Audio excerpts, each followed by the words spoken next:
Ja, guten Abend, Gemeinde. Ihr habt vollkommen recht, ein verdammt heißer Tag heute gewesen. Ich kann auch verstehen, dass überall Wasserschalen an der Straße für die Tiere sind. Ist auch alles schön und gut. Klimaanlage für die ganzen Tiere da in die Geschäfte. Steht auch schön gekühlte Wasserbehälter. Aber jetzt mal ehrlich, wer denkt denn an uns? Wer denkt an uns Männer? Haben wir nicht das gleiche Recht? Ich meine nicht mit Wasser, ist klar. Daher hatte ich natürlich an euch gedacht. Also ab jetzt. Ich habe für uns die erste Männertränke erfunden. Lohnt sich. Ja, da tust du uns einfach drücken. Mal zeige ich dir, was passiert.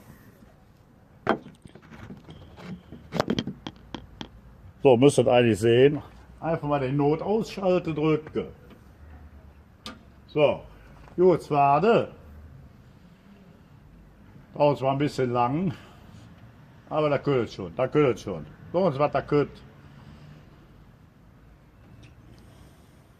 Ja, ob da noch was tiefer geht, ja, geht noch was tiefer. So, die erste Männertränke. Erst was du machen musst, rubbelt es ab, ne? Kennt ihr ja. Fläschchen. Sag ich mal, bloß Gemeinde, ne?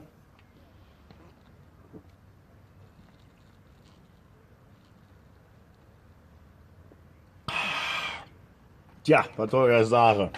Ich würde mal sagen, sagt euren Freunden Bescheid, eurer Freundin, euren Nachbarn, wem auch immer, sollen also eine Männertränke machen. Ich komme überall vorbei, jetzt schwöre ich euch. Macht es gut, ne? Schönes Wochenende.